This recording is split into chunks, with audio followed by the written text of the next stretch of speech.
नमस्कार। आज हम चर्चा करना चाहेंगे सर्वहिताय की। अर्थात कहने का मतलब यह है कि हम अपने लिए या अपने परिवार के लिए तो बहुत कुछ कर देते हैं, कठिन से कठिन कार्य भी हम करने से नहीं चूकते हैं, लेकिन जब वहीं समाज के हित की या फिर राष्ट्र हित की बात आती है तो हम अपना कदम पीछे हटा लेते हैं, दूसरे पर दोष देते हैं, दोषारोपण करके अपने हम खिसक लेते हैं। जो स्वार्थपरता की राजनीति है, यह एक सभ्य मानव के लिए अच्छी बात नहीं है। आइए एक कहानी के जरिए हम इसे समझते हैं। एक राजा थे जो बहुत बुद्धिमान थे। वह समय समय पर अपने राज्य के नागरिकों की भी बुद्धिमानी का पता लगाना चाहते थे।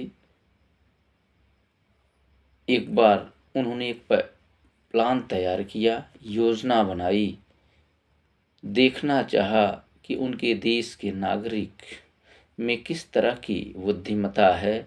वे स्वार्थपरता से हटकर समाज के लिए व देश के लिए भी कुछ करना चाहते हैं या नहीं।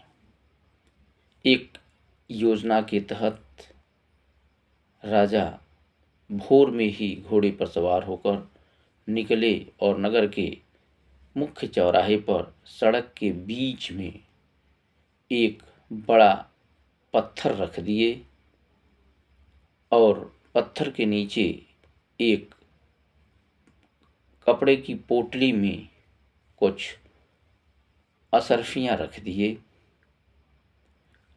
क्योंकि भोर का समय था, सड़क सूनी थी, कोई देख नहीं रहा था। फिर राजा वहीं किनारे एक पेड़ में अपने घोड़े को बांधकर उस ओर देखते रहे।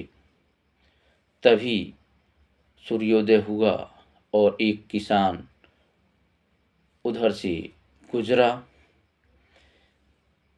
किसान सब्जी बेचने जा रहा था।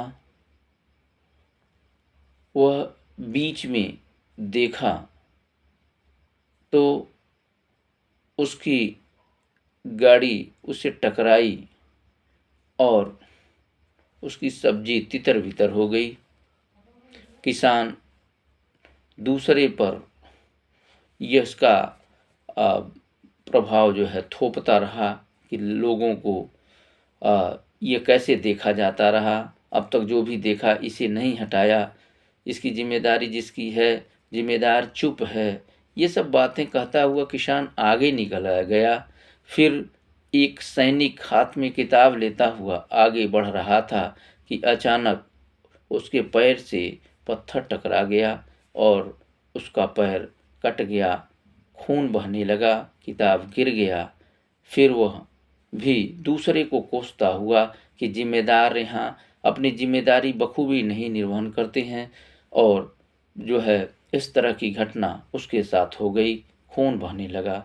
फिर वह किताब उठाया, कटे उंगली पर कपड़े से बांधा और फिर आगे बढ़ता गया। फिर इसी प्रकार एक ग्वालिन दूध लेकर के आ रही थी कि अचानक उसका पैर पत्थर से टकराया और वो धड़ाम से गिर गई, पूरा दूध बिखर गया। ग्वालिन भी दूसरे पर इसका दोष थोपते हुए कि कोई देखता नहीं, जिसकी जिम्मेदारी है नगर की जिम्मेदारी है, नगर प्रमुख की जिम्मेदारी है, इस तरह के पत्थर पता नहीं कब से हैं और उसका पूरा दूध बर्बाद हो गया, वो भिखारिन हो गई, लेकिन किसी ने अभी तक हटाया नहीं। यह कहते हुए वह भी आगे निकल गई। तभी एक घोड़ा गाड़ी एक व्यापारी लेते हुए चला आ रहा था, उस पर वह सामान लादा हुआ था। अचानक उसका एक पहिया इस पत्थर से टकरा गया और घोड़ा गाड़ी पलट गई, उस पर लदा सारा सामान बिखर गया।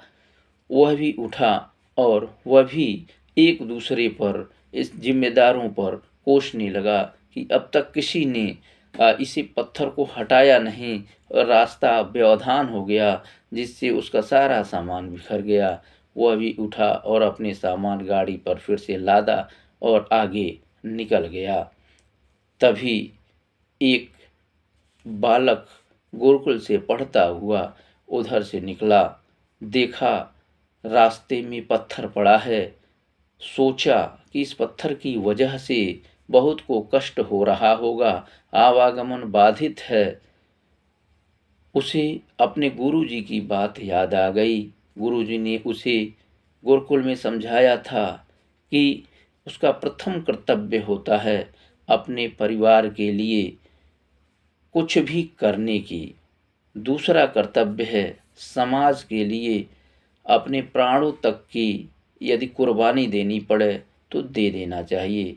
तीसरा कर्तव्य गुरुजी ने बताया था कि परिवार समाज के साथ राष्ट्र के लिए अपने प्राणों की बलि क्यों न देनी पड़े, या उससे भी अधिक कठिन कार्य, कठिन सजा उसे भुगतने को मिले तो भी वह कार्य कर देना चाहिए।